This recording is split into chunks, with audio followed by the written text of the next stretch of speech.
Hi hello good morning. என்றைக்குமே என்னோட வீடியோஸில் வந்து பிஸி ரொட்டீன், மார்னிங் ரொட்டீன், அதே மாதிரி லஞ்ச் பாக்ஸ் ரெசிபி இதெல்லாம் தான் பார்க்குவீங்க. இன்றைக்கி வந்து கொஞ்சம் ரிலாக்ஸ் பண்ணி செய்கிறது வந்து இன்றைக்கி வந்து நான் அம்மா வீட்டில் தான் இருக்கேன். ஸோ அதனால் வந்து கொஞ்சம் என்ஜாய் பண்ணிவிட்டு காலையில் எழுந்திரிச்சு இந்த மாதிரி நேச்சுரலாக பார்த்து கொஞ்சம் நேரம் இருக்கிறது வந்து எனக்கு ரொம்ப பிடிக்கும். ஆனால் வந்து எனக்கு டைமே கிடைக்கிறது கிடையாது. அம்மா வீட்டுக்கு வந்தால் தான் இந்த மாதிரி எப்போவாச்சும் ஒரு தடவை இந்த மாதிரி நான் ரிலாக்ஸ் பண்ணுறது உண்டு.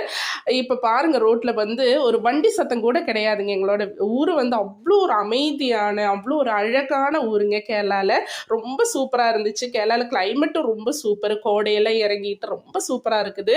ஸோ அதெல்லாம் முடிச்சுட்டு கிச்சனுக்குள்ள வரதுக்குள்ள அம்மா வந்து கிச்சன் எல்லாம் சூப்பராக க்ளீன் பண்ணி வச்சுருந்தாங்க. இன்றைக்கி வந்து நமக்கு அந்த வேலையெல்லாம் கிடையாது.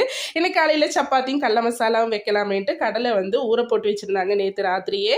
சரி, இன்னைக்கு காலையில் வந்து சீக்கிரமாக வச்சாச்சு. இது வந்து ஒரு 10 நிமிஷத்தில் வந்து நம்ம இந்த கடலை மசாலா வந்து வச்சிடலாம். இதோட வீடியோ நான் முன்னாடி வீடியோஸில் நான் போஸ்ட் பண்ணனால இதோட ரெசிபி நான் உங்களுக்கு சொல்கிறேன். இல்லை, அந்த வீடியோ நீங்கள் செக் பண்ணி பார்த்துட்டு அது எப்படி இருக்குன்னு கமெண்டில் சொல்லுங்கள். கமெண்டில் சொல்ல பார்த்தாம செஞ்சு பார்த்துட்டு இது ரொம்ப சுவையாக டேஸ்ட்டாக இருக்குங்க. நீங்கள் வந்து செஞ்சு பார்த்துட்டு எனக்கு கமெண்ட்லேயும் சொல்லுங்க. உங்களுக்கு எல்லாருக்கும் என்னோட வீடியோ பிடிச்சிருக்குன்னு நினைக்கிறேன். கேரளா ஃபுட்டும் கேரளாவும் பிடிச்சிருந்தா என்னோட சேனலை கண்டிப்பாக சப்ஸ்கிரைப் பண்ணி சப்போர்ட் பண்ணுங்க. பாய். நெக்ஸ்ட் வீடியோவில் மீண்டும்